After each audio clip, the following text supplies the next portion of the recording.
لا إله إلا الله محمد رسول الله لا إله إلا الله محمد رسول الله. نبی اکرم صلی اللہ علیہ وسلم کی سیرت کا بیان ایک بڑا عجیب موضوع ہے. یہ ایک مسلمان کے لیے آسان ترین موضوع ہے کہ ایک مسلمان بچہ بھی سیرت النبی پر چند جملے لازماً بول سکتا ہے، لیکن ساتھ ہی یہ اتنا مشکل مضمون ہے کہ سیرت النبی پر کئی جلدوں میں کتابیں لکھنے کے بعد بھی سیرت نگار یہ کہنے پر مجبور ہوئے کہ حق تو یہ ہے کہ حق ادا نہ ہوا. نبی اکرم صلی اللہ علیہ وسلم کی سیرت کے اتنے پہلو ہیں کہ ان کو گننا ممکن نہیں ہے. کسی اینگل سے بھی رسول اللہ صلی اللہ علیہ وسلم کی حیات طیبہ یا آپ کی شخصیت کا جائزہ لیا جائے تو انسان حیران ہو جاتا ہے کہ نبی اکرم صلی اللہ علیہ وسلم ایک یتیم کی حیثیت سے اس دنیا میں تشریف لائے. اور آپ جانتے ہیں کہ یتیم اکثر و بیشتر لاوارث ہوتا ہے اور وہ دھکے کھاتا ہے دنیا کے. لیکن یہ ایک یونیک یتیم تھے صلی اللہ علیہ وسلم کہ جن جیسا یتیم پھر پیدا نہیں ہوگا. دوسری طرف وہ ساری یتیمی کے باوجود نبی اکرم صلی اللہ علیہ وسلم ترقی، عظمت کہ اس مقام پر پہنچے جہاں پہنچنے کا کوئی دوسرا تصور بھی نہیں کر سکتا. نبی اکرم صلی اللہ علیہ وسلم کی سیرت کے پہلے 40 سال آپ کی حیات طیبہ کے وہ اللہ تعالیٰ نے اپنی کتاب میں ان 3 آیات میں بیان کیے ہیں. سورۃ الضحیٰ کی جو میں نے آپ کے سامنے تلاوت کی ہیں. اعوذ باللہ من الشیطان الرجیم. الم یجدک یتیما فآویٰ. کیا اللہ تعالیٰ نے آپ کو یتیم نہ پایا کہ بنا دے دی، پروٹیکٹ کیا. ووجدک ضالا فہدیٰ. اور آپ کو ضال پایا تو راستہ دکھا دیا. ووجدک عائلا فاغنیٰ. اور آپ کو عائل یعنی تنگدست پایا تو غنی کر دیا.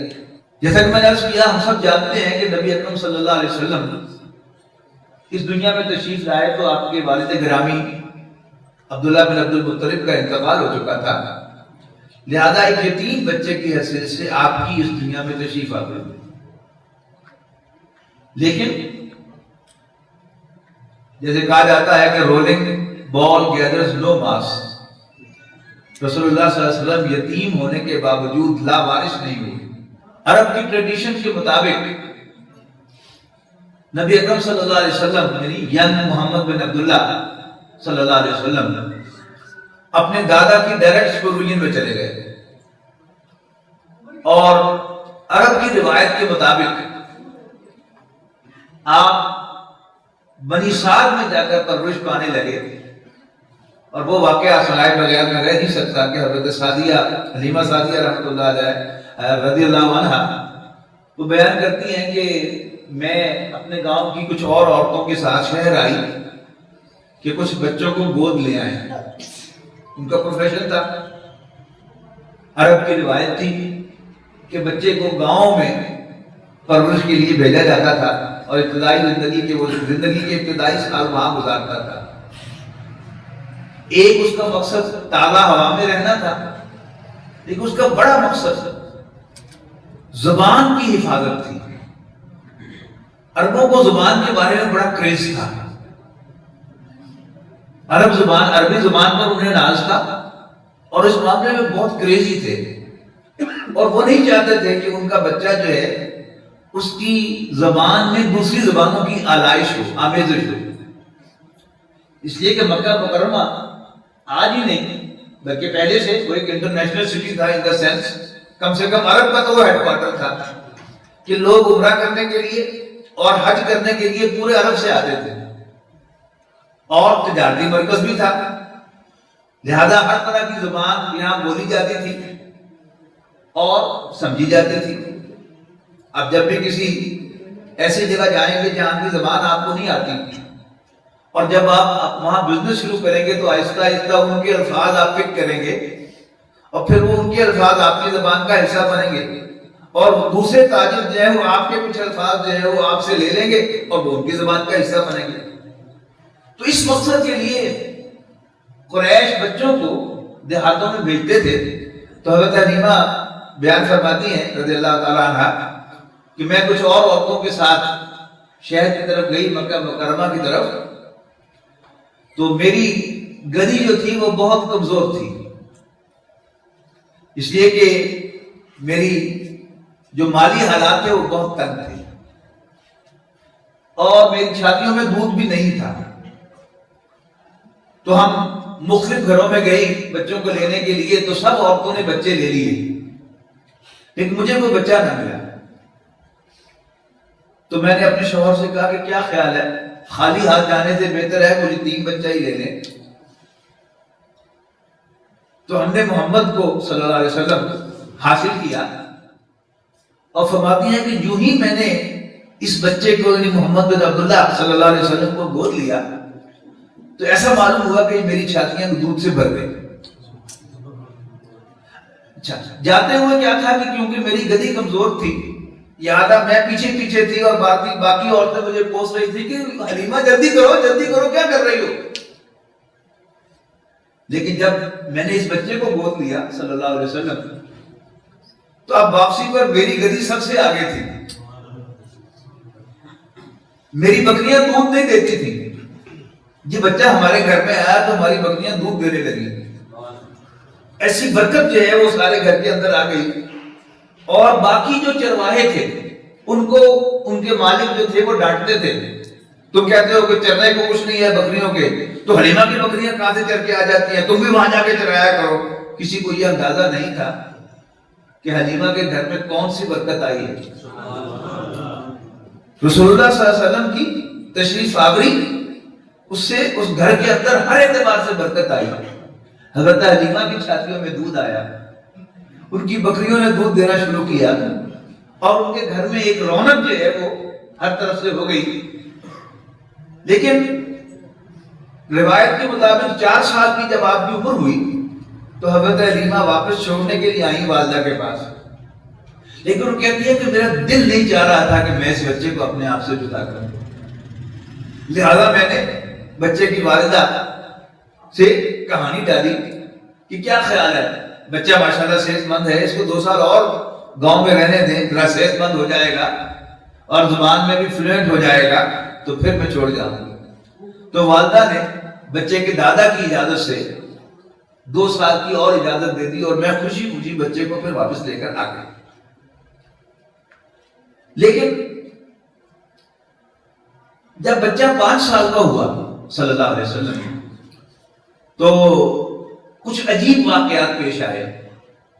یہ شرع صدر کا واقعہ ہے کہ آپ بچوں کے ساتھ کھیل رہے تھے صلی اللہ علیہ وسلم، تو کچھ لوگ آئے اور انہیں باقاعدہ اس بچے کو بچوں میں سے نکال کے ان کا سینہ چاک کیا، ان کے دل کو دھویا اور پھر اندر رکھ کے سینہ بند کر دیا۔ یہ جبرائیل علیہ السلام تشریف لائے تھے رسول اللہ صلی اللہ علیہ وسلم کا دل صاف کرنے کے لیے، تمام ہر قسم کی آلائشوں کو نکالنے کے لیے، لیکن نبوت جو ہے اس کے لیے کسی بھی قسم کی آلائش کا اگر ہو بھی اول تو تھی نہیں شاید، لیکن بعد بھی اتمام حجت کرنے کے لیے کہ اس کو بالکل صاف کر کے پھر دل میں ڈال دیا۔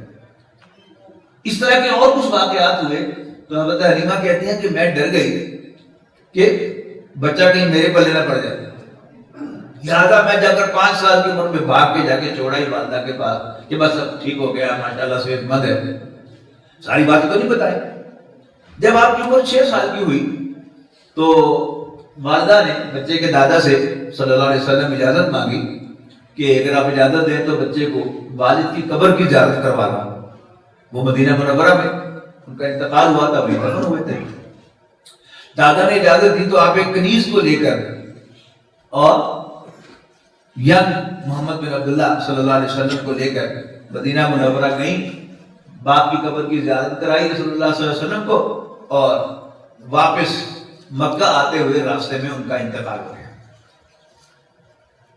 اب جو کنیز صاحب تھی وہ آپ پہ نقشہ کھینچتی ہیں کہ رسول اللہ صلی اللہ علیہ وسلم کی والدہ کا جب انتقال ہو گیا تو جیسے ایک بچہ جو ہے جب اس کی والدہ کا انتقال ہو جائے تو یہ تو نہیں جانتا کہ موت کس بلا کا نام ہے، اور یہ جو موت کے منہ میں چلا جاتا ہے وہ واپس نہیں آیا کرتا. تو آپ اپنی والدہ کو جھنجھوڑتے تھے کہ ماں کیا بات ہے تو بولتی کیوں نہیں، میرا جواب کیوں نہیں دیتی. بہرحال وہ لونڈی جو ہے وہ آپ کو لے کے آئی ہے. اب مکہ مکرمہ میں خانہ کعبہ کی حیثیت پہلے سے ایک اسٹیبلشڈ حیثیت تھی، اور خانہ کعبہ کے گرد مختلف سرداروں کی دریاں بچھی ہوتی تھی، ان کی چوپالیں تھیں. یعنی ان کی حیثیت جو ہے وہ ہمارے دیہاتوں میں جیسے ڈیرے ہوتے ہیں نا کہ بڑے چودھریوں کے بڑے ڈیرے، جتنا کوئی بڑا چودھری ہے اتنا ہی اس کا بڑا ڈیرا ہے، اور اتنے ہی اس میں بیٹھنے والے لوگ جو ہیں وہ ہر وقت زیادہ ہوتے ہیں. اسی سے پہچان ہوتی ہے کہ یہ کتنا بڑا چودھری ہے. تو وہاں سردار کی سرداری کا ثبوت کیا تھا کہ اس کی دری بچھی ہوتی تھی اور اس کے حوالی آ کر اس کے سامنے دری پہ بیٹھتے تھے. تو عبد المطلب حضور صلی اللہ علیہ وسلم کے دادا، ان کی بھی ایک دری تھی، بہت بڑے سردار تھے، متولی تھے خانہ کعبہ کے. تو ان کی دری بچھی ہوتی تھی، اور عبد المطلب کے پوتے یعنی بچے جو تھے وہ دری سے نیچے نیچے جو وہ کھیلتے تھے، اور کسی بچے کو دری کے اوپر چڑھنے کی اجازت نہیں ہوتی. لیکن ان کا ایک کزن صلی اللہ علیہ وسلم یعنی رسول اللہ صلی اللہ علیہ وسلم جو تھے وہ کھیلتے ہوئے دری کے اوپر چڑھ جاتے تھے، اور ان کے کزن جو ہے وہ ڈر کر کے دادا سے ڈانٹ پڑے گی اس کو کہتے ہیں، پھر بھاگتے تھے پکڑ کے نیچے لانے کے لیے. تو دادا کہتا تھا کوئی بات نہیں آنے دو اس کو. یعنی یتیم تو تھے لیکن لاوارث نہیں تھے. اللہ تعالیٰ نے دادا کے دل میں غیر معمولی محبت ڈالی اس بچے کے لیے. حالانکہ غیر معمولی میں کیوں کہہ رہا ہوں، آپ سوچ رہے ہوں گے کہ دادا بچوں کو پیار کیا ہی کرتے ہیں. دادا کو پہلا پوتا یا پہلا نواسا نانا کو پیارا ہوتا ہے، غیر معمولی. بس پھر روٹین چل نکلتی ہے تو پھر ایک آرڈنری سی بات ہو جاتی ہے. تو رسول اللہ صلی اللہ علیہ وسلم کے 11 چچا تھے، 11 بھائی تھے نا، عبد المطلب کے 11 بیٹے تھے. تو ان میں سے غالباً سب سے چھوٹے عبداللہ تھے. تو حضور صلی اللہ علیہ وسلم سے پہلے کتنے ہی پوتے ہوں گے عبد المطلب کے، لیکن اس پوتے کے ساتھ جو پیار تھا یہ اللہ تعالیٰ نے خاص طور پر یہ جو یہاں فرمایا نا علم یجد کا یتیمن فآوا، کیا اللہ تعالیٰ نے آپ کو یتیم نہ پایا کہ پروٹیکٹ کیا، پناہ دی. یہ پناہ جو تھی پھر یہ آگے تک چلتی رہی. 8 سال کی عمر میں دادا کا بھی انتقال ہو گیا. اب خاندانی روایت کے مطابق رسول اللہ صلی اللہ علیہ وسلم خاندان کی براہ راست تربیت میں چلے گئے، اور خاندان کا جو بھی سربراہ ہو اس کی ڈائریکٹ سپرویژن میں چلے گئے. تو عبد المطلب کے بعد عبد المطلب کا بیٹا حضور کا ایک تایا زبیر خاندان کا سربراہ بنا. یہ ایک صاحب ثروت انسان تھا، لیکن بہت جلد زبیر کا انتقال ہو گیا، اور پھر ابو طالب خاندان کے سربراہ بنے. ابو طالب کو صاحب ثروت انسان نہیں تھے، لیکن he proved to be an ideal and classical head of the family. یہ آئیڈیل اینڈ کلاسک میں بڑا زور سے کہا ہے. یعنی جو دیہات سے تعلق اور رکھنے والے طلبہ ہیں وہ تو شاید اس سے واقف ہیں کہ خاندان کس بلا کا نام ہے اور خاندان کا سردار، خاندان کا سربراہ کیا ہوتا ہے.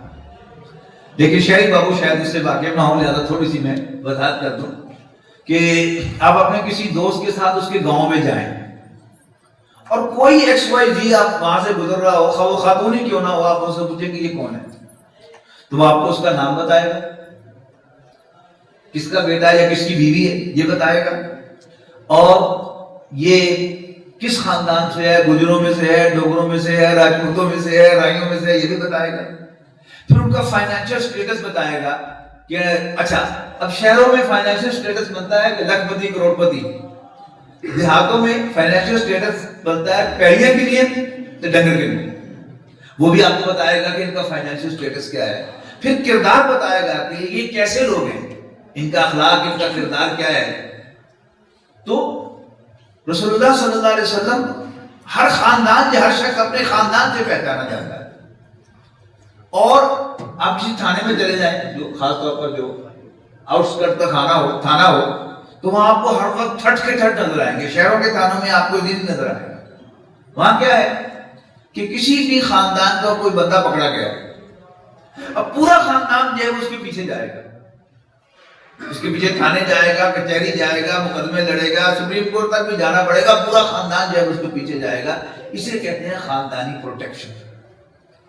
اب کوئی نوجوان جو ہے وہ کوئی ایسی گری ہوئی حرکت کر دے تو خاندان کے اندر تو بے شک اس کو جوتے بھی لگا دیں، لیکن خاندان سے باہر جو ہے وہ سب کے سب اس کے پیچھے کھڑے ہوتے ہیں. خبردار بڑے بڑے مسئلہ. یہ کیا ہے؟ یہ روایت اگر آپ نے سمجھیں گے تو سیرت آپ کی سمجھ میں نہیں آئے گی. ابو طالب خاندان کا سربراہ بنا تو ابو طالب کو انگلش آدمی نہیں تھا کہ آپ کو سلور سپون کے ساتھ کھلا سکتا.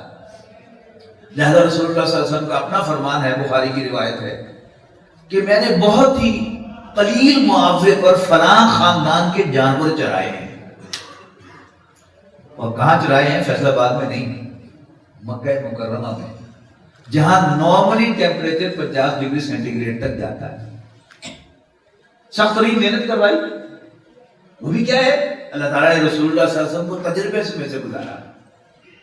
یعنی جو آدمی کسی ڈرائنگ روم میں بیٹھتا ہے یا کسی آفس میں بیٹھتا ہے تو اس کو تو آسمان میں دیکھنے کو نہیں ملتا. اللہ تعالیٰ رسول اللہ صلی اللہ علیہ وسلم کو اس تجربے میں سے گزارنا چاہتا تھا. کھول آنکھ، زمین دیکھ، فلک دیکھ، فضا دیکھ، مشرق سے ابھرتے ہوئے سورج کو ذرا دیکھ. یہ کیا تھا؟ اللہ تعالیٰ نے رسول اللہ صلی اللہ علیہ وسلم کو تجربہ کروایا. اور حالانکہ اللہ تعالیٰ چاہتا تو آپ کو بڑے آرام سے گھر بٹھا کے بھی کھلا سکتا تھا، لیکن نہیں کھلایا. نبی اکرم صلی اللہ علیہ وسلم کی حیات طیبہ کا بڑا اہم پہلو یہ ہے کہ رسول اللہ صلی اللہ علیہ وسلم انسانی خدمت کے بہت زیادہ طلبگار تھے کہ میں انسانوں کے کام آؤں. لیکن کیونکہ آپ تندرست انسان تھے لہذا آپ کے پاس یہ پیسے تو تھے نہیں کہ آپ بھوکوں کو کھانا کھلاتے اور غریبوں کی مدد کرتے، جس کے بعد کپڑے نہ ہو تو کپڑے پہناتے. لہذا نبی اکرم صلی اللہ علیہ وسلم نے بچپن میں بھی بغیر پیسوں کی خدمت کے لیے 2 کام منتخب کیے جس میں پیسہ نہیں لگتا. وہ کیا تھے؟ یتیموں کی سرپرستی، بیواؤں کی خبرگیری. یتیم کی اصل ضرورت پیسہ نہیں ہوتا. شفقت و محبت ہوتی ہے ماں باپ کی. یعنی کوئی اس کا منہ ایسے چومے کہ اگر اس کا باپ زندہ ہوتا تو اس کا منہ چومتا، اور ایسے گلے لگائے جیسے اگر اس کا باپ زندہ ہوتا تو اس کو گلے لگاتا. اسے پیسہ لگتا ہے. لہذا رسول اللہ صلی اللہ علیہ وسلم یعنی in his capacity best service کرتے تھے مین کائنڈ کی، یتیموں کی سرپرستی کر کے. پھر بیواؤں کی خبر گیری. اسے بھی سمجھ لیجیے آج کی خاتون پر قیاس نہ کیجیے، جس کو ڈرائیونگ بھی آتی ہو، جس کے پاس 2 موبائل فون بھی ہو، بینک اکاؤنٹ بھی ہو، اور ڈیبٹ کارڈ بھی ہو، کریڈٹ کارڈ بھی ہو. آج سے 1500 سال پہلے کی خاتون کا تصور کیجئے. اس کو اگر کوئی نوجوان شہر کا، گاؤں کا آ کے روز پوچھتا رہے یا دوسرے چوتھے روز پوچھتا رہے ماں جی کوئی کام ہوئے تو دسو، ہے نا خدمت؟ پیسہ کو نہیں لگتا اس میں. لیکن وہ جو محاورہ ہے کہ where there is a will, there is a way. یعنی کوئی انسان کے پاس ایکسکیوز نہیں ہے کہ جی میں کیا کرتا، میں غریب آدمی تھا، میں اس لیے انسان کی خدمت نہیں کر سکا.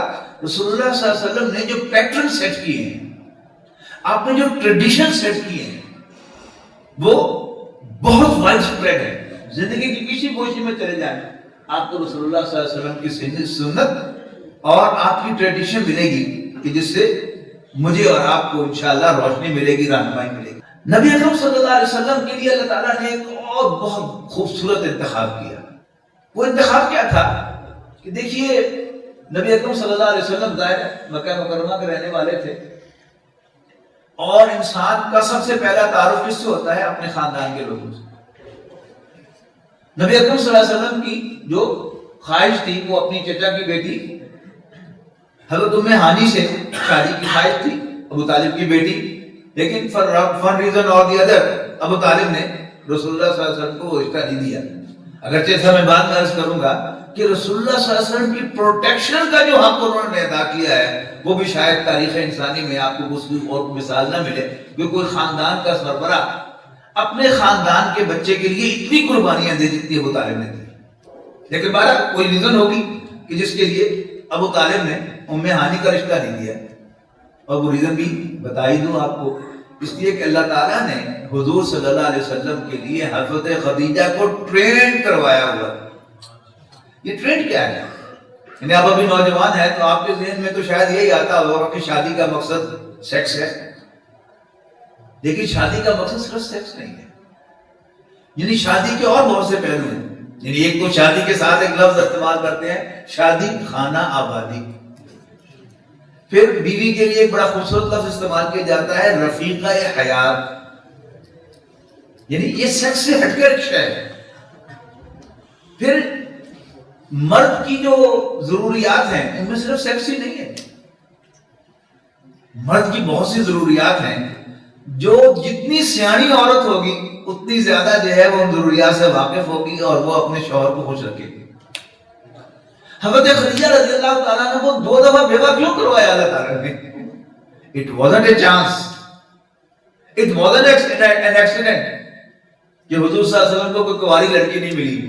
یہ اللہ تعالیٰ کی پلاننگ تھی کہ وہ اپنے بندے کو ایک ایسی بیوی دینا چاہتا تھا کہ جو پوری طرح ٹرینڈ ہو کہ مرد کی کیا کیا ضروریات کیا کیا خواہشات ہوتی ہیں اور کس طرح اپنے شوہر کو خوش رکھا جا سکتا ہے.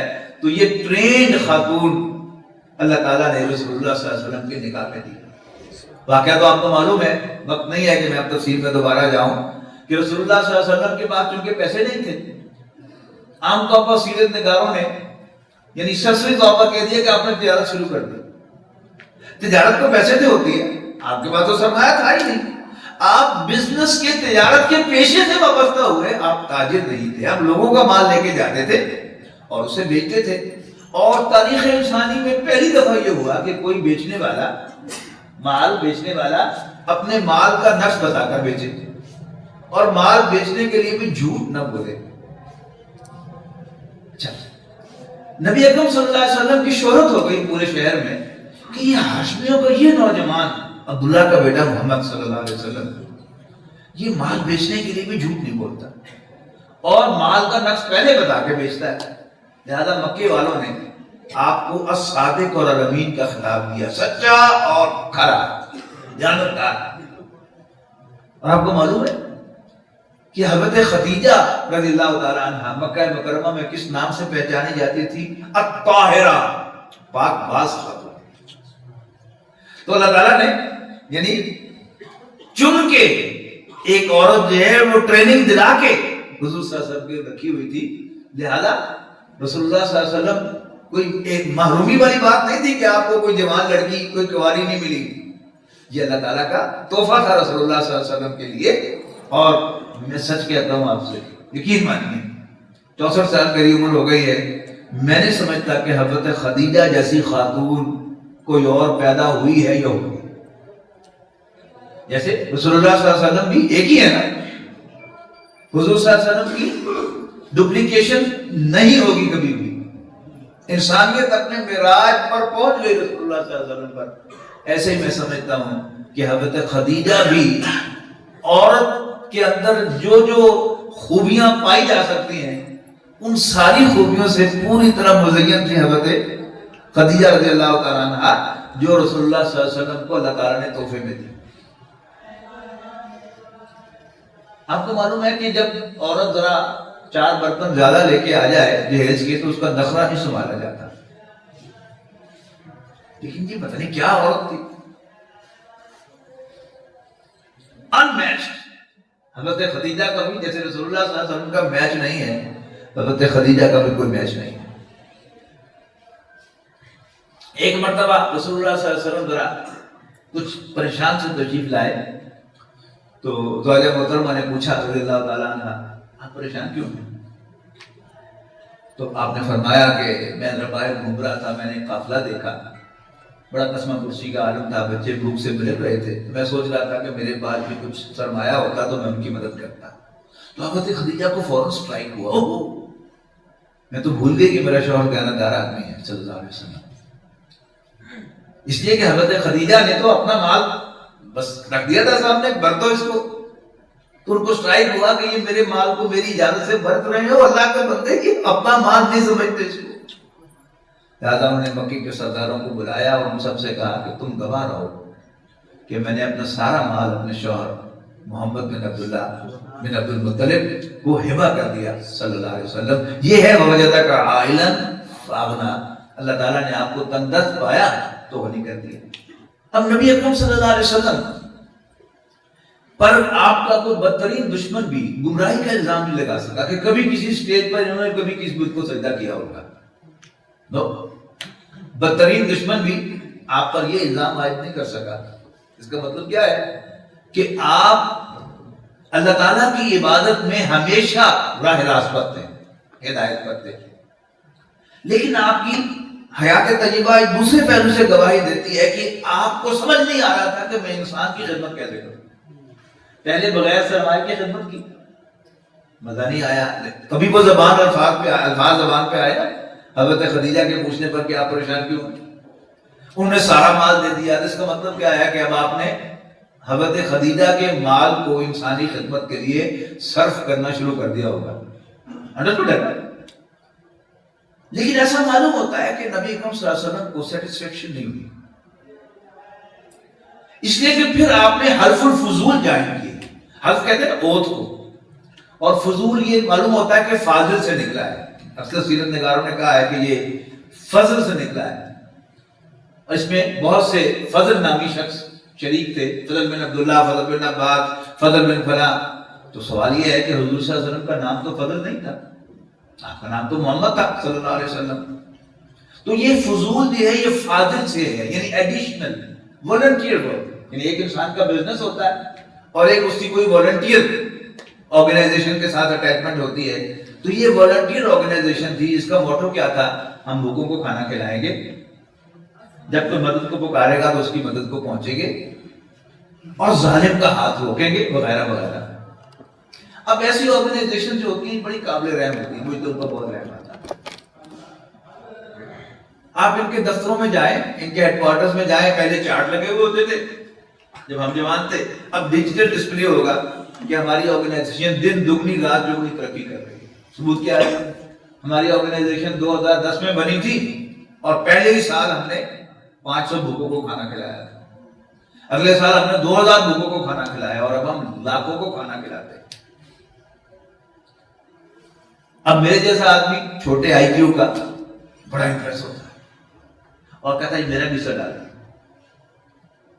لیکن آج جس کا تذکرہ کرنے کے لیے اور جن کی سیرت کے بیان کا شرف حاصل کرنے کے لیے ہم یہاں اکٹھے ہوئے ہیں، وہ نوع انسانی کے ذہین ترین فرد تھے صلی اللہ علیہ وسلم. لہذا وہ پریشان ہو گئے. یہ کچھ گین کر رہے ہیں، لوز کر رہے ہیں. پہلے سال 500 بھوکوں کو کھانا کھلایا تھا، اس کا مطلب ہے کہ پہلے سال کمیونٹی میں بھوکے 500 تھے، اگلے سال 2000 ہو گئے اور اب لاکھوں میں فگر چلی گئی. تو یہ کچھ گین ہو رہا ہے یا لوز ہو رہا ہے؟ دیکھیے ایک شخص کے بچے اس کی بات نہ مانتے ہو، بیوی جو ہے وہ روڈ ہو، اس کے ساتھ روڈلی پیش آتی ہو اور وہ مسجد میں جا کے تسبیحاں پھیرے، اذانیں دے یا کسی غار میں جا کر اللہ اللہ کرے تو بڑی آسانی سے بات سمجھ میں آتی ہے.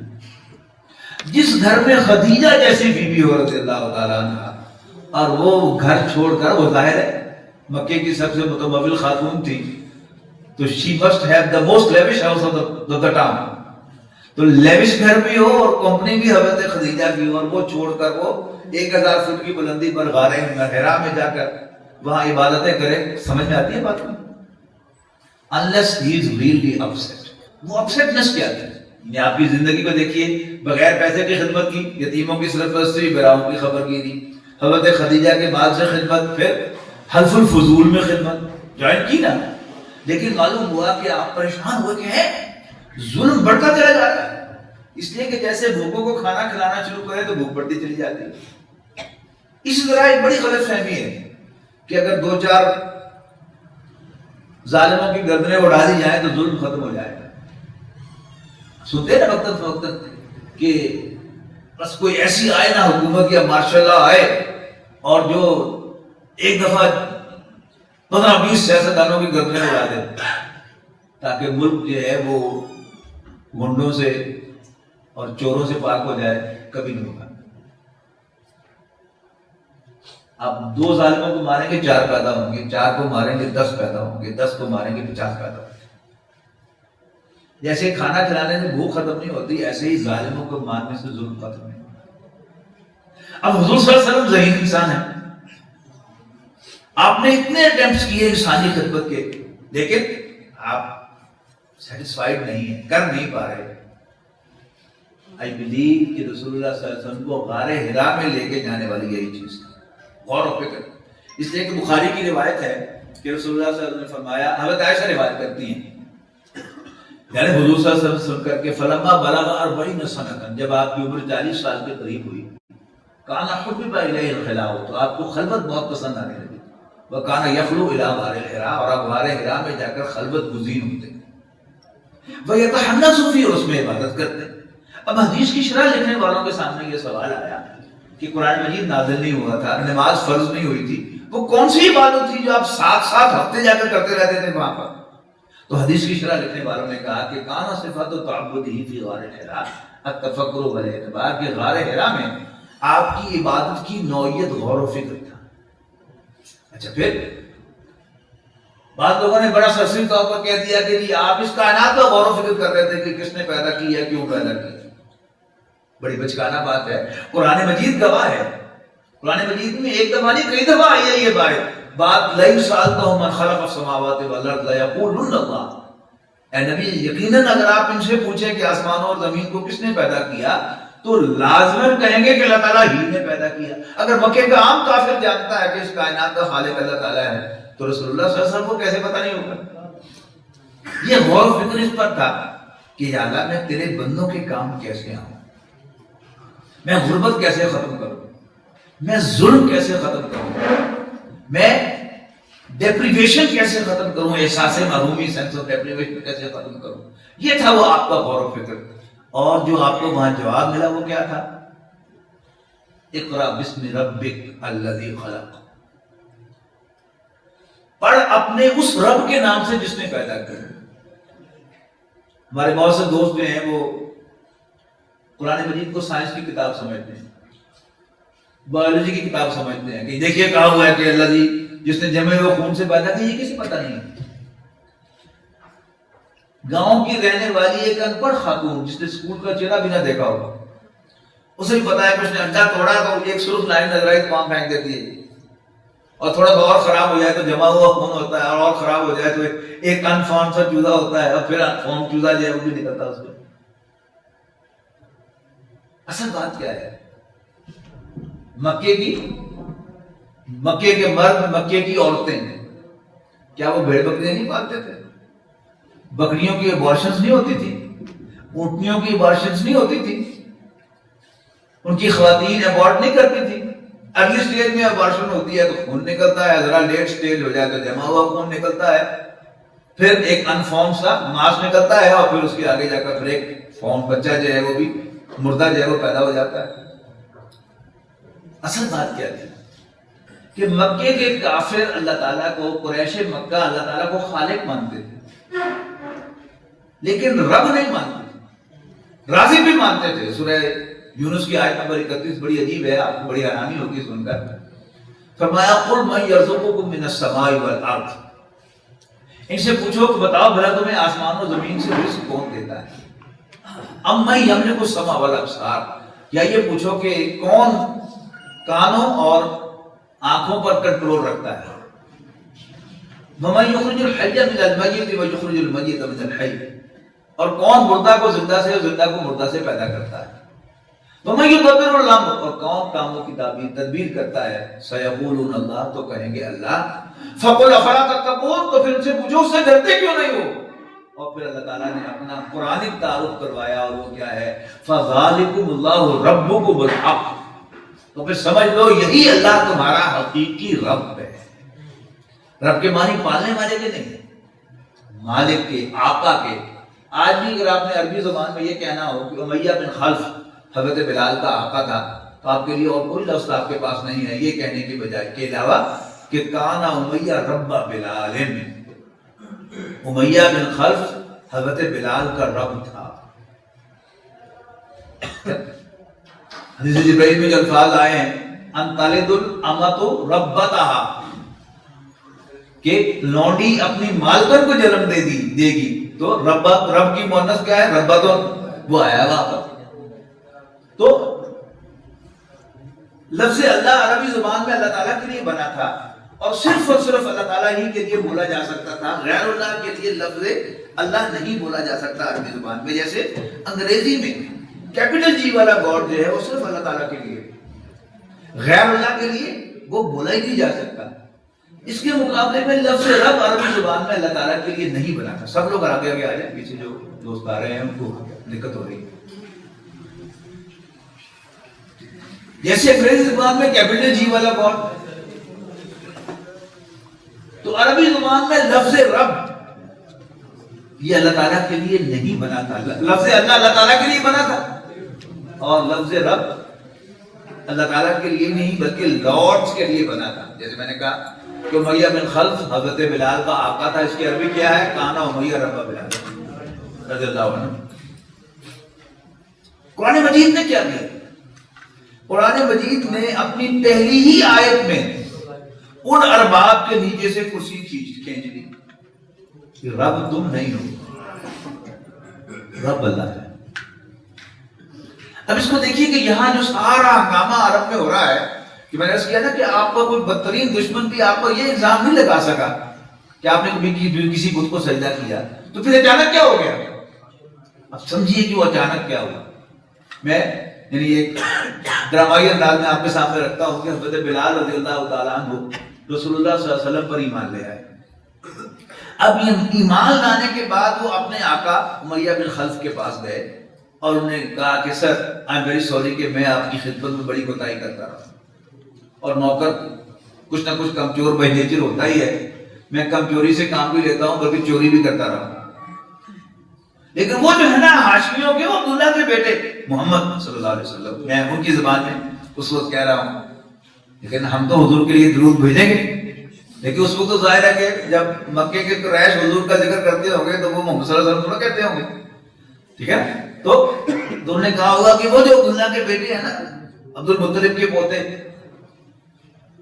انہوں نے مجھے کہا ہے کہ جھوٹ نہ بولا کرو.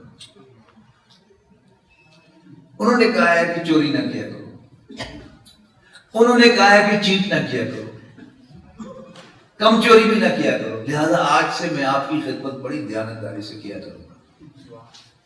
تو امیہ بن خلف کو خوش ہونا چاہیے تھا نا اس بات پر کہ بھلے محمد صلی اللہ علیہ وسلم کہ اس نے میرا کھوٹا سکہ کھڑا کر دیا. لیکن حضرت بلال رضی اللہ تعالیٰ عنہ نے اپنی بات جاری رکھتے ہوئے فرمایا ہوگا لیکن کی اب آپ میرے رب نہیں ہیں، آپ میرے مخدوم ہیں، میں آپ کی خدمت دیانتداری سے کیا کروں گا، لیکن آپ میرے رب نہیں ہیں. اب کیا ہونا چاہیے اس کا ریئیکشن؟ ہاؤ ڈیئر یو سے دیٹ. اور پھر تشدد شروع کیا اور بار بار کیا پوچھتا تھا؟ اب بتا تیرا رب کون ہے؟ کچھ اور ٹھکانے آئے تیرے؟ اب بتا تیرا رب کون ہے؟ حضرت ابراہیم کہہ دیتا تو نہیں ہے، احد ایک ہی احد. پھر پٹائی کرتا تھا، تشدد کرتا تھا، پھر پوچھتا تھا کچھ اور ٹھکانے آئے تمہارے؟ کون ہے تیرا رب؟ وہ کہتے تھے احد ایک ہے، تو نہیں. تو اصل جو لڑائی کا جو معاملہ تھا وہ یہاں پہ شروع ہوا. دوسری بات یہ ہے کہ یہ نفسیات کا ایک بڑا نقطہ ہے کہ کسی کو نیک، شریف، دیانتدار، سچا ماننا یہ اور چیز ہے، لیکن سردار ماننا it's an entirely different thing. ابو جہل سے کسی نے پوچھا پرائیویٹ محفل میں کہ کیا واقعی محمد جھوٹ کہہ رہے ہیں صلی اللہ علیہ وسلم؟ انہوں نے کہا نہیں. تو کہنے والے کہا تھا پھر ہم مخالفت کیوں کر رہے ہیں؟ اس نے کہا سر معاملہ یہ ہے کہ ہمارے اور بنو ہاشم کے درمیان ہمیشہ مسابقت رہی ہے، کمپٹیشن. مجھے میں نے کہا نا کہ دیہاتوں میں رائیاں دے کار، گجرا دے کار، راجپوتہ دے کار، ان کے درمیان کیا ہے؟ مسابقت. تو ہمارے اور بنو ہاشم کے درمیان ہمیشہ مسابقت رہی ہے. انہوں نے حاجیوں کو پانی پلائے تو ہم نے بڑھ کر لگائے، انہوں نے خیمے لگائے تو ہم نے بڑھ کر لگائے، انہوں نے یہ کیا تو ہم نے یہ کیا. اگر آج ہم محمد کو صلی اللہ علیہ وسلم اللہ کا نبی مان لیں، اللہ کا رسول مان لیں، تو اس کا مطلب یہ ہے کہ ہم ہمیشہ ہمیشہ کے لیے بنو ہاشم کے غلام ہو جائیں گے، یہ نہیں ہو سکتا۔ کوئی گجر راجپوت کے، کوئی راجپوت کسی ارائی کے اور کسی ارائی کسی جاٹ کے تھلے لگنے کو تیار نہیں ہے۔ تو مخالفت کی وجہ، یعنی یہ ساری چیزیں میں آپ لوگوں کو بتا رہا ہوں، آپ سب یہ باتیں جانتے ہیں۔ جب تک آپ اس کو سیرت النبی میں فٹ نہیں کریں گے صلی اللہ علیہ وسلم، تو آپ کو سیرت النبی سمجھ میں نہیں آئے گی۔ بہرحال دوسری بات یہ انہیں، یعنی پہلی بات تو اللہ تعالیٰ بطور رب ایکسیپٹیبل نہیں تھا، بطور خالق مانتے تھے۔ دوسری بات کہ میاں ٹھیک ہے، نیک آدمی ہے، شریف آدمی ہے، جھوٹا نہیں ہے، سچا ہے، دیانتدار ہے، لیکن رسول نہیں ہے۔ تیسری بات یہ جو کہتا ہے صلی اللہ علیہ وسلم کہ یہ زندگی کل زندگی نہیں ہے، مرنے کے بعد تم دوبارہ اٹھائے جاؤ گے، یہ بات ہماری سمجھ میں نہیں آتی۔ اذا متنا وکنا ترابا، کیا بھلا جب ہم مر جائیں گے، مٹی ہو جائیں گے، اِنَّا لَفِي خَلْقٍ جَدِيدٍ، تو کیا پھر ہم نئے سرے سے اٹھائے جائیں گے؟ ہائی ہاتا لما توعدون، نو وے، ممکن نہیں، ہو نہیں سکتا۔ جدھر تم ہمیں بلا رہے ہیں، اس کو ذرا اپنی زبان میں بھی سمجھ لیں۔ آپ ایگری سائنس کے اسٹوڈنٹ ہیں، بایولوجی پڑھتے ہیں، اور ایک بایولوجی کا اسٹوڈنٹ بلیو کرتا ہے کہ سیل جب ایک دفعہ ڈیڈ ہو جائے تو دوبارہ زندہ نہیں ہوتا۔ تو اب ہمیں جب یہی چیز ہم میں آئے گی تو کیا ہوگی؟ ہاں حضور صلی اللہ علیہ وسلم کی بڑی خدمات ہیں، بہت عظیم تھے، ان کے لیے ہم کتاب لکھنے کو تیار ہیں، لیکن یہ بھی کرنے کو تیار ہیں، اور ہم ان کے لیے شعر بھی کہنے کو تیار ہیں، لیکن یہ بات سمجھ میں نہیں آتی کہ مردہ کیسے زندہ ہوگا۔ حالانکہ ایمان کا تعلق کیا ہے کہ جب رسول اللہ صلی اللہ علیہ وسلم کو اللہ کا رسول مان لیا تو پھر کوئی بات سمجھ میں آئے یا نہ آئے، بندہ مومن کے لیے کوئی چوائس نہیں ہے کہ وہ رسول اللہ صلی اللہ علیہ وسلم کی لائی ہوئی کسی بات کا انکار کرے۔ یعنی ہماری عقائد کی کتابوں میں جو ایمان کی تعریف آئی ہے وہ آئی اس طرح ایسی ہے کہ الایمان تصدیق بما جاء به النبی صلی اللہ علیہ وسلم۔ ایمان نام ہے ہر اس بات کو سچا ماننے کا جو حضرت محمد صلی اللہ علیہ وسلم اللہ کے رسول کی حیثیت سے لے گئے۔ اور میں یہ بھی بتاتا چلوں کہ یہ جو آندھیاں چلتی ہیں جو بڑے بڑے درختوں کو کھاڑ کے لے جاتی ہیں، اسی طرح الہاد کی بھی آندھیاں چلتی ہیں، اور وہ الہاد کی آندھی جو ہے وہ ایک ڈائریکشن میں نہیں چلتی، کئی ڈائریکشن میں چلتی ہے۔ لیکن ان سب کا اگر آپ غور سے فوکس دیکھیں گے تو فوکس کیا ہوگا؟ وہ رسول اللہ صلی اللہ علیہ وسلم کی رسالت کا انکار یا آپ کی ختم نبوت کا انکار ہوگا۔ میں اب آپ سے ایک سوال کروں گا کہ دین اسلام کو ایک لفظ میں بیان کریں تو آپ بیان کر سکتے ہیں؟ ایک لفظ میں بیان کیا جائے، عام طور پر کیونکہ میں نے تو بات تمہید باندھ لیا تو آپ سمجھ گئے ہیں، ورنہ اگر میں یہ تمہید نہ باندھی ہوتی تو ویسے آپ سے سوال پوچھتا کہ اسلام کو ایک لفظ میں بیان کریں تو میں سمجھتا ہوں کہ شاید آپ میں سے 90% لوگ کہتے ہیں کہ اسلام دین توحید ہے۔ ایسا ہی ہوتا، لیکن اچھی اصل بات کیا ہے کہ اسلام کی تعلیمات میں سر فہرست توحید ہے، لیکن اسلام دین محمد صلی اللہ علیہ وسلم کی عادت۔ آپ جوئش ویب سائٹ کھولیں اور وہاں پر ان کے عقائد پڑھیں، سچ جانیے آپ کو پڑھتے ہوئے ایسے معلوم ہوگا جیسے آپ ایمان مفصل پڑھ رہے ہیں۔ وہ اللہ کو مانتے ہیں جیسے ہم مانتے ہیں،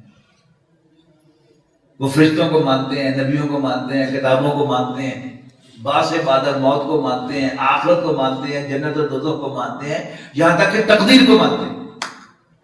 تو کیا وہ مسلمان ہیں؟ نو۔ پھر کیوں مسلمان نہیں؟ اس لیے کہ کوئی شخص جتنا مرضی موحد ہو، اللہ تعالیٰ کو ایک مانتا ہو، جب تک وہ حضرت محمد صلی اللہ علیہ وسلم کو اللہ کا آخری پیغمبر نہیں مانتا، اس وقت وہ دائرہ اسلام میں داخل نہیں ہو سکتا۔ میں آپ ہماری اکثریت سوائے ان کے جو ہم میں سے ہاشمی یا کرشی ہوں، سعودی عرب سے آئے ہوں، ہم سب کون ہیں؟ ہم ہندوؤں کی اولاد۔ مجھے اقبال نے کہا تھا کہ کافر ہندی ہوں میں، دیکھ میرا ذوق و شوق، لب پر سلام و درود، دل میں سلام و درود۔ ہم مسلمان کیسے ہو گئے؟ صوفیاء کرام کی برکت سے۔ یعنی کسی مرشد نے اپنے کسی مرید سے کہا کہ تم لاہور جا کے بیٹھ جاؤ، وہ لاہور جا کے بیٹھ گیا۔ کسی کا ملتان جا کے بیٹھ جاؤ، وہ ملتان جا کے بیٹھ گیا۔ کسی کو کہا کہ پاک پتن جا کے بیٹھ جاؤ، وہ پاک پتن جا کے بیٹھ گیا۔ کسی کو کہا دہلی میں جا کے بیٹھ جاؤ، وہ دہلی میں جا کے بیٹھ گیا۔ اور لاکھوں کی فگرز ہیں، خواجہ معین اجمعی رحمۃ اللہ علیہ، خواجہ نظام الدین اولیاء رحمۃ اللہ علیہ، ان کی فگرز لاکھوں میں ہیں کہ ان کے ہاتھ پر لاکھوں افراد مسلمان ہیں۔ کیسے مسلمان ہوئے؟ ان کے اخلاق، ان کی دنیا سے بے رغبتی۔ کوئی بادشاہ جو ہے وہ ملاقات کے لیے آتا ہے اور جاتے ہوئے اشرفیوں کی تھیلی پیش کرتا ہے، اور وہ ہندو گرد بیٹھے ہوئے، ہندو بنیا جو دبڑی پہ جان دیتا ہے۔ جب وہ دیکھتا تھا کہ اس شخص نے اشرفیوں کی تھیلی بادشاہ کے منہ پہ دے ماری ہے، لے جاؤ یہ ہمیں نہیں چاہیے۔ That was impressive۔ اب کیا ہوا؟ یعنی میں نے کہا نا کہ کئی طرح سے آندیاں چلیں گی۔ کیا ہوا؟ صوفیاء کرام سے بہت پیدا کر دیا گیا۔ ہمارے محسن جس کی وجہ سے ہم مسلمان ہوئے، انہی سے بہت پیدا ہو گیا۔ میں نے اپنے دادا مرحوم سے ایک مرتبہ پوچھا کہ میں قاضی کا طالب علم تھا تو کہ ہمارے بڑے جو تھے وہ کس کے ہاتھ پر اسلام لائے تھے؟ انہوں نے کہا مظفر گڑھ کی طرف کوئی تھے۔ اب مجھے بڑا افسوس ہوتا ہے کہ میں نے ان سے تفصیل کیوں نہ پوچھی، کہ میں حاضری دیتا اور اس زمین کو بھی میں چومتا جا کے کہ جہاں پر میرے والدین جو تھے، میرے آباء و اجداد جو تھے، وہ دائرہ اسلام میں داخل ہوئے۔ مسلم ہے نا میرے کو۔ اسی طرح آپ میں سے جس کے آباء و اجداد جس بزرگ کے ہاتھ پر ایمان لائے تھے، وہ آپ سب کا محسن ہے۔ اس کا احسان آپ کو یاد رکھنا چاہیے، اپنی دعاؤں میں اس کو یاد رکھنا چاہیے۔ جیسے ہم اپنے بڑوں کے لیے، باپ دادوں کے لیے دعائیں کرتے ہیں کہ بھلے والدینا، اسی طرح وہ ہمارے محسن، ان کے لیے بھی ہمیں دعا کرنی چاہیے کہ جن کی وجہ سے ہم دائرہ اسلام میں داخل ہوئے۔ اسی طرح ایک اور ہوا چلی، آندھی ایک اور آئی کہ جس میں توحید کو قرار دیا گیا کہ یہ اسلام کی تعریف ہے۔ میں نے عرض کیا نا کہ اسلام کی تعلیمات میں سر فہرست توحید ہے، لیکن اسلام دین توحید نہیں ہے۔ اگر ایک لفظ میں بیان کرنا ہو، ہمارا کلمہ کیا ہے؟ لا الہ الا اللہ محمد رسول اللہ۔ یا تو یہ کہیں کہ ہمارا دین اللہ کو ایک ماننا اور حضرت محمد صلی اللہ علیہ وسلم کو اللہ کا رسول ماننا ہے۔ لیکن اگر اختصار کرنا ہے تو پھر ہمارے دین کا اختصار محمد رسول اللہ ہے صلی اللہ علیہ وسلم، لا الہ الا اللہ نہیں ہے۔ کوئی شخص جتنا مرضی موحد ہو، جب تک وہ واضح الفاظ میں حضرت محمد صلی اللہ علیہ وسلم کو اللہ کا رسول نہیں مانتا، وہ دائرہ اسلام میں داخل نہیں ہوتا۔ لیکن جو حضرت محمد صلی اللہ علیہ وسلم کو اللہ کا رسول مان لے، وہ خود بخود موحد ہو جاتا ہے کہ رسول اللہ صلی اللہ علیہ وسلم کی تعلیمات میں سر فہرست توحید ہے۔ سمجھنا اس بات کو؟ کتنا سٹل انداز ہے، کتنا یعنی غیر محسوس انداز ہے کہ رسول اللہ صلی اللہ علیہ وسلم کو بیچ میں سے نکالنے کی کوشش۔ علامہ اقبال کو کن الفاظ میں خراج تحسین پیش کیا جائے کہ اللہ تعالیٰ نے ان کو جو دین کی سمجھ عطا کی۔ وہ یورپ سے آئے تو انہوں نے اپنا ایک آبزرویشن بیان کیا کہ یہ فاقہ کش یہ موت سے ڈرتا نہیں ڈرا، روح محمد اس کے بدن سے نکال دو صلی اللہ علیہ وسلم۔ میری بیوی میرے نواسے کو پریپ کے اسلامیہ دینیات کے وائوے کی تیاری کرا رہی تھی۔ میں پاس سے گزر رہا تھا، کھڑا تھا، تو میرے کان کھڑے ہوئے۔ سوال تھا کہ ہمارا عقیدہ کیا ہے؟ جواب تھا اللہ کو ایک ماننا۔ حضور صلی اللہ علیہ وسلم کہاں گئے؟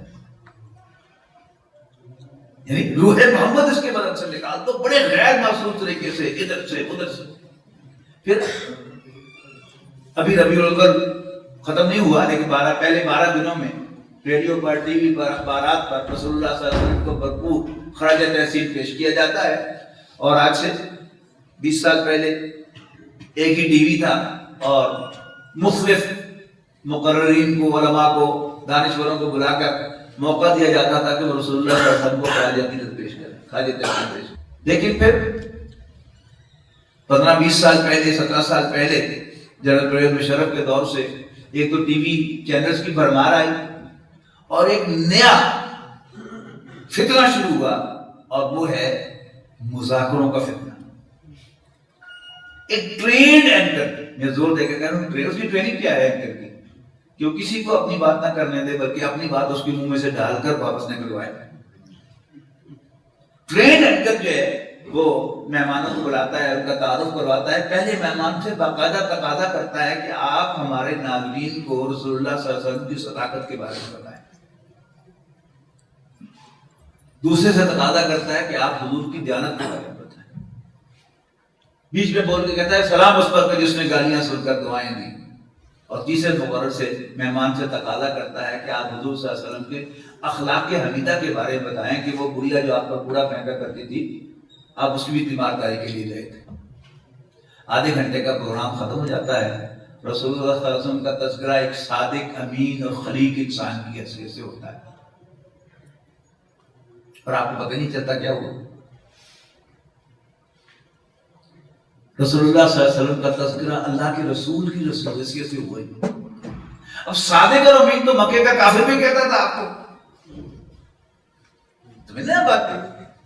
اب آنکھ ہو جائے پہاڑ ہو جائے، تذکرہ نہیں ہوا تو آہستہ آہستہ حضور صلی اللہ علیہ وسلم ایک نرے انسان ہو کر رہ جائیں گے۔ اللہ کے رسول کی حیثیت جو ہے وہ نام کی رہ جائے گی، لیکن اس کی اصل حیثیت جو ہے اس کی طرف توجہ نہیں ہوگی۔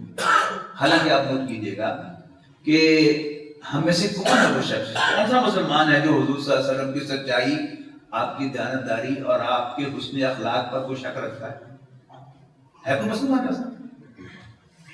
لیکن میرا اور آپ کا کلمہ، جو کلمہ پڑھ کر ہم مسلمان ہوئے ہیں، وہ محمد الامین نہیں، محمد الصادق نہیں، محمد الخلیق نہیں، کلمہ کیا ہے؟ محمد رسول اللہ صلی اللہ علیہ وسلم۔ تو اللہ تعالیٰ نے رسول اللہ صلی اللہ علیہ وسلم کو یعنی اس مشکل کا حل بتایا۔ یہ جو آپ انسانوں کی خدمت کرنا چاہتے ہیں، یہ خدمت نہ پیسے بانٹنے سے ہوگی، نہ بھوکوں کو کھانا کھلانے سے ہوگی، نہ ظالموں کو مارنے سے ہوگی، اور نہ غریبوں کو اکٹھا کرنے سے، ان کی آرگنائزیشن سے بنانے سے ہوگی، نہ بھوکوں کو بلانے سے ہوگی، اور نہ ظالموں کو للکارنے سے ہوگی، بلکہ وہ ہوگی تین نظریات کو لے کر آپ آئیے پبلک میں۔ پہلا نظریہ ہے کہ وہ اللہ جس کو تم خالق مانتے ہو وہ تمہارا رب ہے، مالک ہے، لارڈ ہے۔ دوسرا نظریہ، میں اس کا بھیجا ہوا رسول ہوں اور میری رسالت کے دلیل قرآن مجید ہے۔ اور تیسرا نظریہ، یہ زندگی کل زندگی نہیں۔ رسول اللہ صلی اللہ علیہ وسلم نے اس نظریے کو ڈنکے کی چوٹ بیان کیا کیا کیا کیا کرتے رہے کرتے رہے کرتے رہے کرتے رہے۔ اب میں نے ذکر کیا ابو طالب کی پروٹیکشن کا،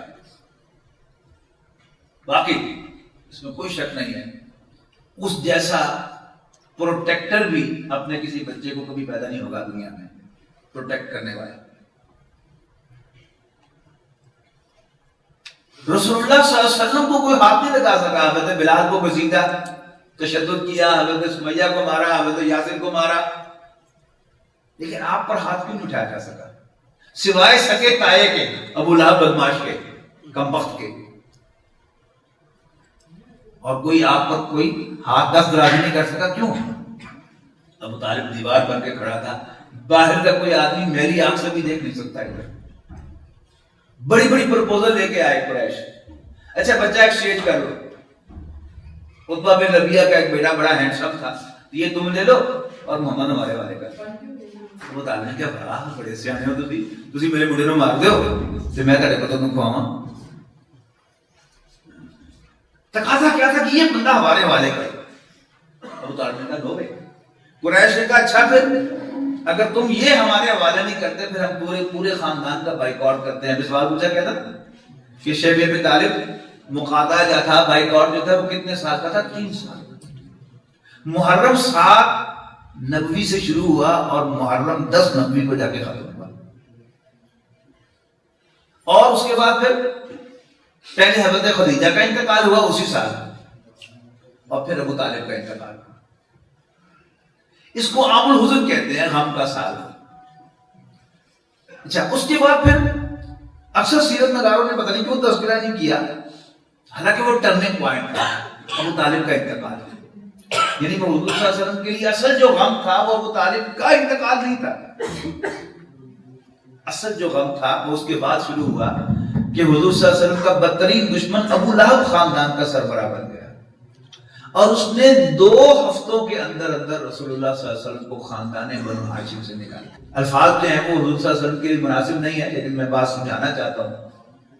اس لیے میں نے کہا کہ جب تک سیرت سمجھ نہ آئے تو مزہ نہیں. پتنگ بازی ایک کھیل ہے نا، تو ہر کھیل کے قوانین ہوتے ہیں، پتنگ بازی کے بھی کچھ قوانین ہیں. وہ قانون ایک اہم قانون کیا ہے کہ جب تک کوئی شخص پتنگ اڑا رہا ہو اور ڈور اس کے ہاتھ میں ہو تو اس ڈور پر گاڑی مارنا، ٹانگا مارنا، اس کو اچھل پر پکڑنا کیا ہے؟ فاؤل ہے نا.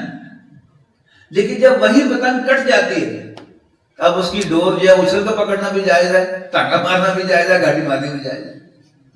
تو جب تک رسول اللہ صلی اللہ علیہ وسلم خاندان بنو ہاشم میں تھے اور ابو طالب آپ کو پروٹیکٹ کر رہے تھے، اس وقت تک کوئی آپ کی طرف میلی آنکھ سے بھی نہیں دیکھ سکا. لیکن ابو لہب بدبخت نے آتے ہی 2 ہفتوں میں رسول اللہ صلی اللہ علیہ وسلم کو خاندان بنو ہاشم سے نکال دیا. لہذا اب کوئی بھی آپ کو کوئی بھی نقصان پہنچا سکتا تھا. رسول اللہ صلی اللہ علیہ وسلم نے مکے کو کچھ سرداروں سے تقاضا کیا کہ مجھے پناہ دو. یہ بھی روایت تھی. کسی نے پناہ نہیں دی. آپ طائف تشریف لے گئے. اچھی ریپوٹیشن کے مالک 3 بھائی تھے جن کی جائیدادیں تھی وہاں پر. ان سے آپ نے تقاضا کیا کہ مجھے پناہ دو. انہوں نے نہ صرف یہ کہ پناہ دینے سے انکار کیا بلکہ رسول اللہ صلی اللہ علیہ وسلم پر وہ تشدد کیا، آپ پر پتھروں کی بارش کو برسائی، یعنی آپ کی پنڈلی کی ہڈی کو نشانہ بنا کر پتھر مارے گئے جس سے آپ پر وحشی طاری ہوئی. اور پھر حضور صلی اللہ علیہ وسلم کے خادم حضور صلی اللہ علیہ وسلم کو لے کر ایک باغ میں آئے ہیں. عقبہ بن ربیعہ کا باغ تھا. وہاں آپ کو ذرا آپ بھی ہوش تو نہیں ہوئے لیکن کنکشن جسے کہتے ہیں کہ اتنا خون بہ گیا آپ کے پنڈلی کی ہڈی میں سے کہ آپ پر کمزوری طاری ہوئی. تو جب آپ دوبارہ ہوش میں آئے ہیں پورے طور پر تو آپ نے اللہ تعالیٰ سے ایک مناجات کی ہے. سیرت کی کتابوں میں پڑھنے والی وہ مناجات ہے. پہلی اور آخری بار رسول اللہ صلی اللہ علیہ وسلم کی زبان مبارک پر شکوہ آیا ہے. اللہم الیک اشکو ضعف قوتی وقلت حیلتی وہوانی علی الناس. اللہ میں تجھ سے شکوہ کرتا ہوں اپنے وسائل کی کمی، قوت کی کمزوری اور لوگوں کے حوالے کیے جانے کا. اس لیے کہ رسول اللہ صلی اللہ علیہ وسلم سے بڑھ کر کسے یقین ہوگا کہ اگر اللہ تعالیٰ کی پرمیشن نہ ہوتی تو یہ میرا بات بھی بیکا نہ کر سکتا. انہوں نے اگر میرا یہ حال بنایا ہے تو لازماً اللہ تعالیٰ کی پرمیشن ہے. اب 2 ہو سکتے ہیں کہ اللہ تعالیٰ نے مجھے آزمانے کے لیے کیا ہے یا اللہ تعالیٰ مجھ سے کوئی ناراض تو نہیں ہو گیا. آخر میں کیا تھا؟ میرا شکوہ نہیں تھا، وہ اللہ کے رسول صلی اللہ علیہ وسلم کا شکوہ تھا. کنکلوڈ کہا گیا اِلَّمْ يَكُنْ عَلَيَّ غَضَبُكَ فَلَا أُبَالِي. اے اللہ اگر تم مجھ سے ناراض ہے پھر مجھے کوئی پرواہ نہیں ہے. بسم اللہ. اس سے بھی زیادہ کوئی مجھے تکلیف پہنچانی ہے وہ بھی پہنچا دے، لیکن خوش ہو کر پہنچا، ناراض ہو کر نہیں. اب وہاں سے جب آپ واپس آئے ہیں تو ایک مشرک تھا مطب بن عدی، شریف آدمی تھا. تو آپ نے اس سے تقاضا کیا کہ مجھے پناہ دو. اس نے کہا جی میری پناہ میں ہو، آ جاؤ. آپ نے کہا فارملی پناہ دو. تو وہ اپنے 6 بیٹوں کو مسلح کر کے لایا اور ان کے گھیرے میں رسول اللہ صلی اللہ علیہ وسلم کو لے کر مکے میں داخل ہوا. یہ ایک فارمل اناؤنسمنٹ تھی کہ آج سے یہ شخص میری پناہ میں ہے. پھر اس نے آ کے حرم میں اعلان کیا. ابو جہل نے کہا کہ تم نے اچھا نہیں کیا، لیکن وہ اپنی روایت کے بڑے پکے تھے. since we have done it تو we have to accept it. اب یہ وہ وقت ہے جب حضور صلی اللہ علیہ وسلم کی زبان پر شکوہ آیا ہے تو اس کی فوراً بعد کیا ہوا؟ معراج ہوئی. 1190 میں معراج ہوئی. جی معراج کیا ہے اس کو بھی سمجھ لیں کہ میں اگر حساب لگانے بیٹھوں، میں مذاق میں کہا کرتا ہوں کہ اگر اللہ تعالیٰ مجھ سے مشورہ کرتا کہ حضور صلی اللہ علیہ وسلم کو معراج کب ہونی چاہیے تو میں کہتا کہ پہلی وحی کے لیے آپ کو آسمانوں پر بلایا جاتا، پنڈال سجدہ، فرشتے قطار اندر قطار بیٹھے ہوتے، محمد بن عبداللہ بن عبد المطلب نام پکارا جاتا، آپ اسٹیج پر تشریف لے جاتے، کلیپنگ ہوتی اور آپ کو پہلی وحی پیش کی جاتی. لیکن اللہ تعالیٰ کو مجھ سے مشورہ کرنے کی کوئی ضرورت نہیں. اب کیوں بلایا؟ اسے میں سمجھتا ہوں maybe I am wrong کہ جیسے کوئی بچہ باہر سے پٹ کر آئے روتا ہوا اور اس کی ماں صرف اس کو گلے لگا دے، میرا چاند تو بچے کے آنسو یہی رک جاتے ہیں. تو چونکہ رسول اللہ صلی اللہ علیہ وسلم کی زبان پر شکوہ آیا, آپ کے آنسو نکلے, تو آپ کے رب نے آپ کو بلایا پیار کرنے کے لیے کہ میں تیرے ساتھ ہوں, تو اکیلا نہیں ہے. وقت فرصت ہے, کہاں کام ابھی باقی ہے, پورے توحید کا اتمام ابھی باقی ہے. رسول اللہ صلی اللہ علیہ وسلم تو اپنے خیال میں طائف گئے تھے نا پناہ کے لیے, لیکن اللہ تعالیٰ نے آپ کے لیے پناہ طائف میں نہیں. جیسے میں نے عرض کیا نا کہ حضرت خدیجہ کیا تھی, اللہ تعالیٰ کی بلیسنگ تھی. اگر مکے کا کوئی سردار آپ کو کرسی پر بٹھاتا تو چلتی کس کی؟ بٹھانے والے کی. اللہ تعالیٰ نے آپ کو مکے سے نکالا, 250 میل دور سے آپ کے لیے اسائلم آئی. یعنی 1190 میں معراج ہوا. اکثر خیال یہ ہے کہ 11 میں ہوا, بعض لوگوں کا خیال ہے کہ 1090 میں ہوا. تو آتے ہی, یعنی اگر تاریخ وہی تھی 27 رجب, تو رجب کا مہینہ تو اینڈ پہ آ گیا. شعبان, رمضان, شوال, ذوالقعدہ اور 5واں مہینہ ذوالحجہ. مدینے سے آئے ہوئے 5 افراد رات کے اندھیرے میں آپ کی ملاقات ہوئی, تو انہوں نے کہا کہ یہ تو وہی معلوم ہوتی ہیں جن کا انتظار یہودی کر رہے تھے, آؤ ان سے پہلے ایمان لے آئے. اگلے سال 12 افراد آئے اور بیعت عقبہ اولہ ہوئی. حضور صلی اللہ علیہ وسلم نے ان سے کچھ چیزوں کا عہد لیا کہ ہم بدکاری نہیں کریں گے, چوری نہیں کریں گے, شرک نہیں کریں گے, بہتان نہیں لگائیں گے, وغیرہ وغیرہ. اور انہوں نے ساتھ ہی ایک تقاضا کیا کہ اللہ کے رسول, ہم آپ کے پاس روز روز حاضر نہیں ہو سکتے, بہت فاصلہ ہے, آپ ہمیں کوئی معلم عطا فرما دیجیے جو ہمیں وہاں بیٹھے ہوئے قرآن مجید پڑھاتا ہے. تو حضرت مصعب بن عمیر رضی اللہ تعالیٰ عنہ, آپ سب لوگ نوجوان ہیں, وقت نہیں ہے کہ میں ان کا تعارف کراؤں, جی تو بہت چاہ رہا ہے. ضرور پڑھیے حضرت مصعب بن عمیر رضی اللہ تعالیٰ عنہ کی سیرت کو. یہ نوجوان تھے, مکے کے سب سے زیادہ خوش پوش نوجوان, اتنا عطر لگاتے تھے کہ جس گلی سے گزر جائیں لوگوں کو اندازہ ہو جاتا تھا ہونا ہو یہاں سے مصعب گزرا ہے. لیکن رسول اللہ صلی اللہ علیہ وسلم پر ایمان لانے کی وجہ سے گھر سے نکال دیے گئے, حضور صلی اللہ علیہ وسلم کی خدمت میں حاضر ہو گئے. تو آپ نے ان کو بھیجا مدینہ منورہ قرآن مجید پڑھانے کے لیے. 1 سال انہوں نے قرآن مجید پڑھایا. معلوم ہوتا ہے پڑھایا ہی نہیں, گھوٹ کے پلایا, یا شاید انجیکٹ کر دیا خون کے اندر. مجھے اقبال نے کہا نا, لڑا دے منگولے کو شہباز سے. اور یہ ابھی میں خاندانوں کا تذکرہ کر رہا تھا کہ مختلف خاندانوں کی کچھ اپنی نیچرز ہوتی ہیں. مدینے کے لوگ کاشتکار لوگ تھے, اپنے کاشتکار کو اپنے کام سے غرض ہوتی ہے. کہتے ہیں کہ جی باڑیاں مرد کا ویل نہیں ہوتا. لیکن پٹھان, راجپوت, جاٹ, دوگر, یہ جب چھیڑخانی جب تک نہ کریں تو ان کی روٹی نہیں ہضم ہوتی. تو مدینے کے لوگ کاشتکار لوگ تھے, لیکن شیر بن گئے. قرآن مجید اندر داخل ہوا تو اگلے سال آئے, ایک پیشکش لے کے آئے اللہ کے نبی, اللہ کے رسول صلی اللہ علیہ وسلم. آپ کو آپ کے خاندان والوں نے ڈسون کر دیا, آئیے ہم آپ کو پناہ دیتے ہیں. ہم جیسے اپنے خاندان میں پیدا ہونے والے بچوں کی حفاظت کرتے ہیں, آپ کی بھی حفاظت کریں گے. آپ نے ان کی پیشکش قبول کی, آپ نے بیعت کی. فوراً 12 نقیب مقرر کیا ان کے اندر, ان کی اطاعت کا حلف لیا ان سے. یہ بیعت عقبہ ثانیہ ہے. بایعنا رسول اللہ صلی اللہ علیہ وسلم, ہم نے رسول اللہ صلی اللہ علیہ وسلم کے ہاتھ پر بیعت کی. علی السمع والطاعۃ فی العسر والیسر والمنشط والمکرہ وعلی صراط علینا وعلی اللہ ننازع الامر اہلہ وَنَقُولَ بِالْحَقِّ إِنَّمَا كُنَّا وَلَا نَخَافُ فِي اللَّهِ لَوْمَةَ لَائِمٍ. کہ ہم نے رسول اللہ صلی اللہ علیہ وسلم کے ہاتھ پر بیعت کی, سننے اور ماننے کی, خواہ مشکل ہو یا آسانی, موڈ ہو یا نہ ہو, اور خواہ ہم پر دوسروں کو ترجیح دی جائے. وَنَقُولَ بِالْحَقِّ إِنَّمَا كُنَّا, ہم حق بات ضرور کہیں گے جہاں بھی ہوں گے, اور جو صاحب امر ہیں, فیصلہ کرنے کے اہل ہیں, ان کو مشورہ دے کے لیکن جھگڑیں گے نہیں.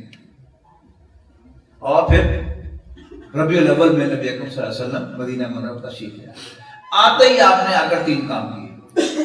مسجد نبی کی تعمیر فرمائی, مواخات قائم کی مسلمانوں میں, اور یہودی سے معاہدہ کیا, اور ساتھ ہی آپ نے رخ کیا مکہ مکرمہ کی طرف, اور مکے کے لوگوں کو احساس دلایا کہ میں زندہ ہوں, میں تمہاری معاشی ناکہ بندی بھی کر سکتا ہوں, اور میں تمہیں پولیٹیکلی آئسولیٹ بھی کر سکتا ہوں. اب قریش کو ہل گئے قریش, اور مجبور ہوئے حضور صلی اللہ علیہ وسلم سے لڑنے کے لیے. اور یہ بدر کا مارکا ہے. یعنی آپ نے خود مجبور کیا قریش کو. جب سیاست معاشی ناکہ بندی کا تھریٹ کیا کہ تمہارے سے تجارتی راستے میرے دائیں بائیں سے گزرتے ہیں، اگر نقشہ آپ کے سامنے ہونا، جنوب میں مکہ ہے، اس کے اوپر مدینہ ہے، پھر فردر نارتھ میں کیا ہے؟ یورپ ہے. تو سارا سامان جو آتا تھا نا ایسٹ سے، ایشیا سے، تو وہ یمن کے ساحل پر اترتا تھا، اس کے بعد پھر خشکی کے راستے پر یورپ کی طرف جاتا تھا. اور یہ جو روٹ تھا یہ قریش نے مونوپلائز کیا ہوا تھا، کیونکہ قریش کعبے کے متولی تھے، لہذا ان کا قافلہ نہیں لٹتا تھا، باقی سب قافلے لٹتے تھے، لہذا مونوپلی تھی ان کی. اب حضور صلی اللہ علیہ وسلم کے لیے تو مقدس نہیں تھے، وہ تو گندے تھے، مشرک تھے، پلید تھے. لہذا حضور صلی اللہ علیہ وسلم نے تجارتی راستوں پر اپنی موجودگی کا احساس دلایا. قریش بڑے سیانے تھے کہ یہ تو تھریٹ دے رہے ہیں ہمیں کہ ہماری معاشی ناکہ بندی کریں گے. مختلف قبیلوں کی طرف آپ نے دوستی کا ہاتھ بڑھایا. یہ کیا تھا؟ سیاسی آئسولیشن تھی. تو قریش مجبور ہوئے لڑنے کے لیے. غزوہ بدر ہو گیا، ایسی زبردست فتح اللہ تعالیٰ نے دے دی. غزوہ احد ہو گیا، غزوہ خندق ہو گیا. پھر اللہ تعالیٰ نے حضور صلی اللہ علیہ وسلم کو ایک خواب دکھایا. یہ تو بہت دلچسپ ہے، آپ وقت میں زیادہ لے رہا ہوں لیکن میں سنانا چاہتا ہوں کہ اللہ تعالیٰ کی حکمتیں دیکھیے. سب سے پہلی بات تو یہ ہے کہ ہمارے ایمان کا تقاضا ہے کہ ایک پتا بھی اللہ کی اجازت کے بغیر نہیں ہلتا. اپنے ذہن میں سے ایکسیڈنٹ کا لفظ نکال دیجیے. There is nothing like an accident in this universe. سب کچھ اللہ تعالیٰ کے کیے سے ہوتا ہے. اب دیکھیے کہ مکہ مکرمہ سے آپ کے قتل کا فیصلہ ہوا تھا، وہاں سے آپ نکلے ہیں، مدینے کے لوگوں نے پناہ دی ہے. اس کے بعد سیکوینس آف ایونٹ کتنا تیز ہوا کہ 8 سال کے بعد مکہ فتح ہو گیا. کیسے ہوا؟ اس میں بہت بڑا ٹرننگ پوائنٹ کیا تھا کہ اللہ تعالیٰ نے رسول اللہ صلی اللہ علیہ وسلم کو ایک خواب دکھایا کہ آپ خانہ کعبہ کا طواف کر رہے ہیں اپنے ساتھیوں کے ساتھ. اب وہ خواب جو تھا وہ اگلے سال پورا ہونا تھا. نبی کا خواب جھوٹا تو نہیں ہوتا، سچا ہوتا ہے، لیکن کبھی بھی خواب میں کیلنڈر نہیں ہوتا پیچھے کہ یہ کب ہونا ہے واقعہ. آپ نے بھی زندگی میں کوئی ایک آدھ سچا خواب ضرور دیکھا ہوگا، مجھے یقین ہے، لیکن آپ کو یہ نہیں پتا تھا کہ اچھا یہ کب ہونا ہے. کوئی 10 سال کے بعد پورا ہوا، کوئی 5 سال کے بعد ہوا، کوئی 10 دن کے بعد پورا ہوا. تو رسول اللہ صلی اللہ علیہ وسلم نے، بلکہ میں تو کہوں گا کہ اللہ تعالیٰ نے رسول اللہ صلی اللہ علیہ وسلم سے وہ خواب مس انٹرپریٹ کرایا کہ ابھی جانا ہے.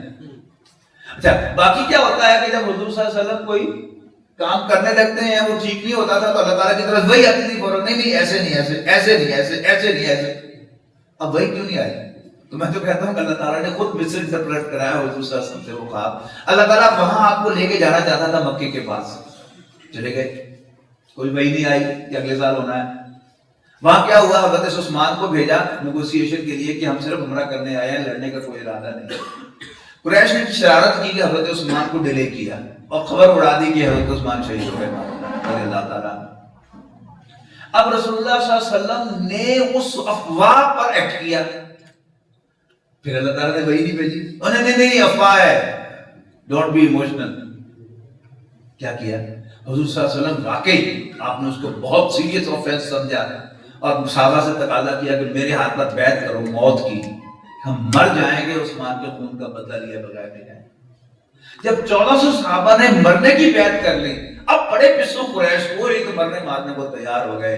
اب آئے ہیں قریش صلح کرنے کے لیے رسول اللہ صلی اللہ علیہ وسلم کے ساتھ. صلح حدیبیہ ہو گئی اور اللہ تعالیٰ نے اسے وہ اعلان کر دیا انا فتحنا لک فتحا مبینا، ہم نے آپ کو فتح مبین عطا کر دی. اب فتح مبین کی بیک گراؤنڈ دیکھیے، یعنی ایک خواب کی مس انٹرپریٹیشن اللہ تعالیٰ نے خود کروائی. اللہ تعالیٰ وہاں لے کے جانا چاہتا تھا، پھر افواہ آئی تو افواہ پر آپ کو بلیو کروا دیا اللہ تعالیٰ نے، اور حاصل کیا ہوا؟ فتح مبین مل گئی.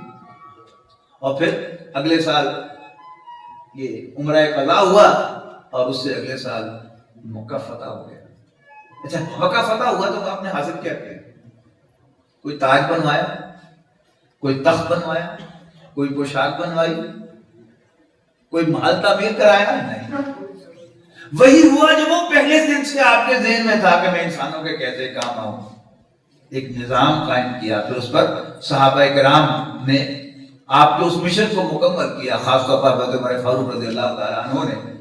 آج جو دنیا میں اسٹیٹ کرافٹ کہلاتا ہے کہ 3 پلرز ہو اسٹیٹ کے، جوڈیشری جو ہے وہ انڈیپینڈنٹ ہو، مقننہ انڈیپینڈنٹ ہو، اور جو انتظامیہ ہے وہ انڈیپینڈنٹ ہو، اس کے موجود حضرت عمر فاروق رضی اللہ عنہ. ویلفیئر کا اسٹیٹ، ویلفیئر اسٹیٹ کا تصور حضرت عمر نے پیش کیا کہ تمام افراد کی، رعایا کے تمام افراد کی بنیادی ضروریات یہ اسٹیٹ کے ذمے ہیں۔ اور آپ نے فرمایا کہ دلہ و فرات کے کنارے پر کتا بھی بھوکا مر گیا تو عمر سے پوچھا جائے گا کہ کیوں؟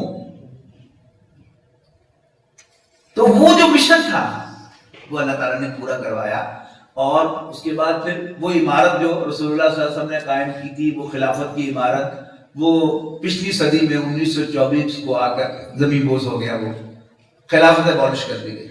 اس کے بعد پھر مسلم ورلڈ میں تحریکیں چلی مختلف، اور ان کو حضور صلی اللہ علیہ وسلم کی احادیث ساتھ ساتھ ہیں، اور اگر ابو فکر کی احادیث آپ پڑھیں تو جو کچھ آج ہو رہا ہے بالکل اس کے مطابق ہو رہا ہے۔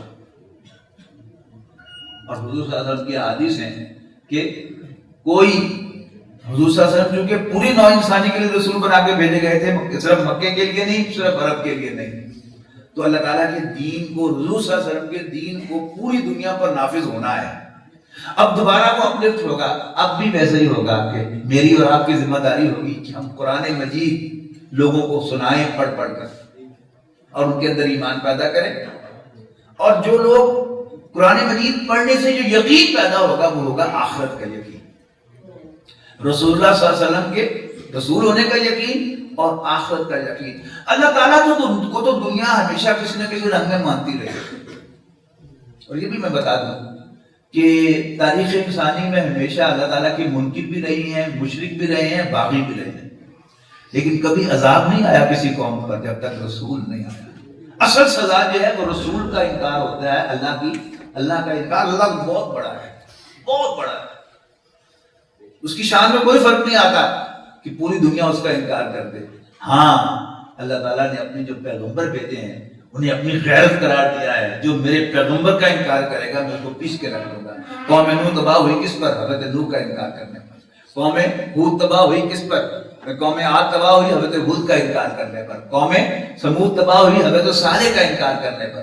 اور فرعون، سورہ یاسین اس میں مزمل کے اندر فرمایا گیا انا ارسلنا الیکم رسولا شاہدا علیکم، اے مکے والو ہم نے تمہاری طرف ایک رسول بھیجا ہے تمہارے خلاف گواہ بنا کر، کما ارسلنا الی فرعون رسولا، جیسے ہم نے فرعون کی طرف ایک رسول بھیجا تھا، فعصا فرعون الرسول، یاد کرو کہ فرعون نے رسول کی نافرمانی کی تھی، فاخذناہ اخذا وبیلا، اس کی وبال ہم نے اس کو پکڑ لیا۔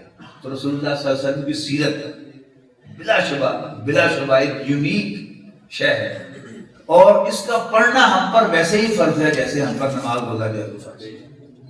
آپ وعدہ کریں کہ آپ سیرت النبی کی کوئی کتاب ضرور پڑھیں گے، اپنے پسند کے آتھر کی پڑھیے، اپنے مسلک کے آتھر کی پڑھیے، میں کوئی سجیسٹ نہیں کر رہا، لیکن وہ آبجیکٹو سیدھا آپ کی پیدائش سے لے کر آپ کی آخری سانس جو آپ نے اس دنیا میں لیا مثال سے پہلے اس کا ہو، پھر خود جائزہ لیجئے کہ سنت کیا ہے، سنت کیا ہے، حضور صلی اللہ علیہ وسلم کا طریقہ۔ تو حضور صلی اللہ علیہ وسلم صرف نماز روزہ حج زکات لے کر تو نہیں آئے تھے، سب سے بڑی سنت رسول اللہ صلی اللہ علیہ وسلم کی کیا ہے کہ آپ نے ایک نظام قائم کیا جس میں بھوک نہیں تھی۔ تاریخ انسانی میں کبھی نہیں ہوا سرائے خلافت راشدہ کے کہ کوئی زکات لے کر پھرے گلیوں میں اور کوئی لینے والا۔ امن کا یہ عالم ہو کہ ایک عورت تنہا سفر کرے صنعاء سے حضر موت تک اور اسے کسی اور کا ڈر نہ ہو سوائے اللہ کے ڈر۔ یہ اسی زمین پر ہوا، رسول اللہ صلی اللہ علیہ وسلم کے لائے ہوئے دین کی وجہ سے ہوا، آپ کے خادموں کے ہاتھ ہوا رضی اللہ تعالیٰ عنہم اجمعین۔ اللہ تعالیٰ سے دعا ہے کہ اللہ تعالیٰ ہمیں سیرت النبی کو سمجھنے کی توفیق دے، اس کو پڑھنے کی توفیق دے۔ واقعتاً یہ ایک ایسا دلچسپ سبجیکٹ ہے کہ آپ ایک سیرت کی کتاب پڑھیں گے آپ کو اور پڑھنے کو جی چاہے گا، دو پڑھیں گے تو تیسری بھی پڑھنے کو جی چاہے گا۔ اللہ تعالیٰ سے دعا ہے کہ ہمیں سب سے پہلے نبی اکرم صلی اللہ علیہ وسلم پر یقین کہ وہ واقعی اللہ کے رسول ہیں، وہ سچے دیانتدار خوش اخلاق تھے، لیکن ابا بول اللہ کے رسول۔ اللہ تعالیٰ ہمیں ان پر ایمان نصیب کرے اور ہمارا آخری سانس جو اس دنیا میں ہو وہ رسول اللہ صلی اللہ علیہ وسلم کو اللہ کا رسول مانتے ہوئے تو ہماری نجات ہے۔ اور اگر ہم ان چکروں میں آ گئے کہ حضور صلی اللہ علیہ وسلم کو سچے دیانتدار خوش اخلاق مانتے رہے لیکن ہم رسول ماننے میں ہیزیٹنٹ رہے تو پھر اس میں ہماری ناکامی ہے۔ اللہ تعالیٰ ہم سے محفوظ فرمائے۔ میں آپ سب حضرات کو بہت مشکور ہوں، بہت شکر گزار ہوں کہ آپ نے مجھے سیرت النبی کا بیان کرنے کا اعزاز بخشا۔ اللہ تعالیٰ ہمیں اس کو سمجھنے، اس پر عمل کرنے کی توفیق۔ بہت شکریہ۔ الذين آمنوا وتطمئن قلوبهم بذكر الله